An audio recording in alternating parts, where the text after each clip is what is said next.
నీరు. నీరు అనేది 2 అక్షరాల పదమే అయినప్పటికీ నీటి విలువ చెప్పాలంటే 2 యుగాలైనా చెప్పలేనటువంటిది. మనం సహజంగా చూసుకుంటే మనం చేసే ప్రతి పనిలో కూడా ఒక పాత్ర అనేది వహిస్తుంది. నీరు లేకుండా మనం ఏ పని చేయలేము. ప్రతి పనిలోనూ నీళ్ళ పాత్ర అనేది తప్పనిసరిగా ఉంటుంది. పూర్వంలో చూసుకుంటే పెద్దవాళ్ళు పెద్ద పెద్ద సముద్రాలలో, పెద్ద పెద్ద చెరువులలో మనం చూసుకుంటే చిన్న కుంటలలో, చిన్న బావులలో నీళ్ళను చూడాల్సిన పరిస్థితి ఏర్పడింది. దానికి కారణం మనమే నీళ్ళని పొదుపు చేయకుండా మనమే నీళ్ళని వృధా చేస్తున్నాం కాబట్టే కదా మనకు అట్లాంటి పరిస్థితి ఏర్పడింది. అలాంటి పరిస్థితి ఏర్పడొద్దంటే మనం నీళ్ళని పొదుపు చేయాలి. పొదుపు చేయాలంటే రాళ్ళు పోసే పన అంత బరువుగా ఉంటుందంటే కానే కాదు. ఒక రోజుతో చేసే పన నీళ్ళని పొదుపు చేయడం అంటే కానే కాదు. నా ఒక్క వల్ల అవుతుందా అంటే కానే కాదు. మనమంతా కలిసి నీళ్ళని పొదుపు చేస్తేనే నీళ్ళు అనేవి పొదుపు అవుతాయి. ఇక్కడ కూర్చున్న ప్రతి ఒక్కరూ నాకెందుకులే నీటిని పొదుపు చేయాలి, నేనే ఎందుకు చేయాలి అనుకుంటే అది కాని పని. మీకోసం మీరు నీటిని పొదుపు చేయండి, మీ కుటుంబం కోసం మీరు నీటిని పొదుపు చేయండి, మీ స్వచ్ఛమైన సమాజం కోసం మీరు నీటిని పొదుపు చేయండి. మీకోసం మీరు పొదుపు చేస్తే భవిష్యత్తు తరాల వాళ్ళకి మంచి ప్రకృతిని ఇచ్చిన వాళ్ళం అవుతాం.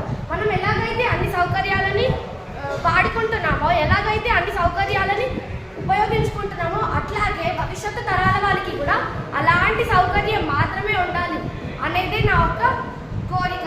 అట్లాగే ఇప్పుడు చాలా చూసుకుంటే వాటర్ అనేటివి చాలా పొల్యూట్ అవుతున్నాయి.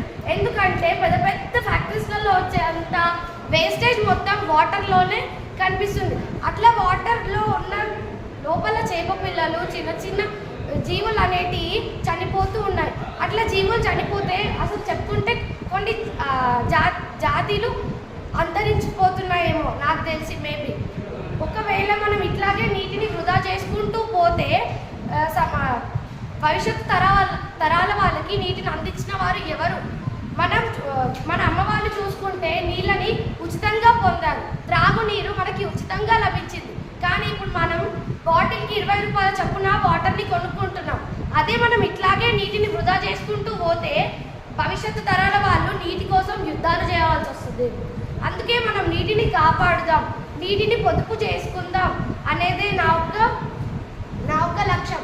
సమాజంలో చూసుకుంటే ప్రతిదీ కూడా మనం ఇంట్లో చూసుకుంటే ఇల్లు శుభ్రంగా పెట్టుకోవాలన్నా, మనం స్నానం చేసుకోవాలన్నా, బట్టలు ఉతకాలన్నా, బాసళ్ళు తోమాలన్నా, ఆఖరికి వంట చేసుకోవాలన్నా మనకు నీళ్లు కంపల్సరీగా కావాలి. అంతేకాకుండా దేశానికి అన్నం పెట్టే రైతులకు కూడా నీళ్లు లేకపోతే పంట పండించలేడు. కానీ రైతులు కూడా తెలియక ఫర్టిలైజర్స్ యూజ్ చేసి నీళ్ళని అనేవి పొల్యూట్ చేస్తున్నారు. సో అట్లాంటి పొల్యూట్ చేయకుండా న్యాచురల్గా ఫర్టిలైజర్స్ తీసుకొని న్యాచురల్గా పంటలు పండించాలని కోరుకుంటున్నాను. అంతేకాకుండా ఇజ్రాయెల్ దేశంలో డ్రిప్ ఇరిగేషన్ అనేది చాలా జరుగుతుంది.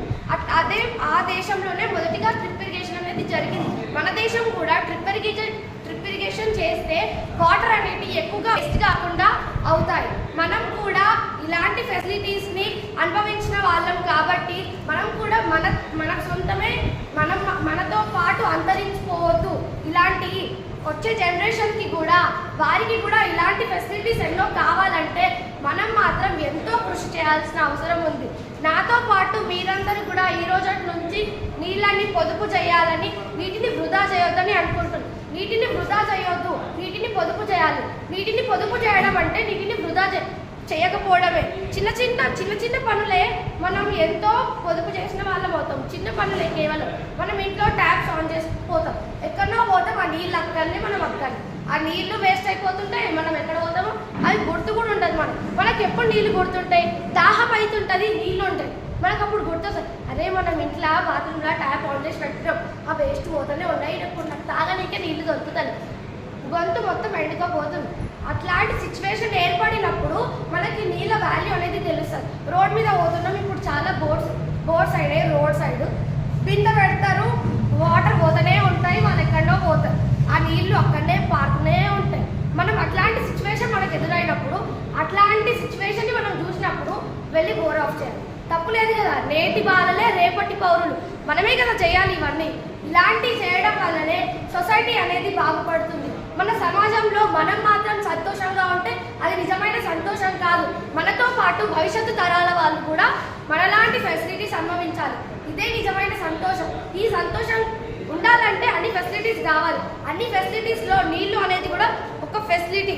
అలాంటి నీళ్ళని ఎక్కువగా కలుషితం చేయొద్దు అనేది నా కోరిక. మీకోసం ఒక చిన్న పద్యం. జలచరాదులలో జనించే పుడమిపై ఆదిలోన జలమే అవతరించు, అన్ని జీవులకు ఆధారం అదేను, జలమే బలముగా అదే జగతి అందు. ఇలాంటి వేదికపై నాకు ఇంత చక్కటి ఆపర్చునిటీ ఇచ్చినందుకు అందరికీ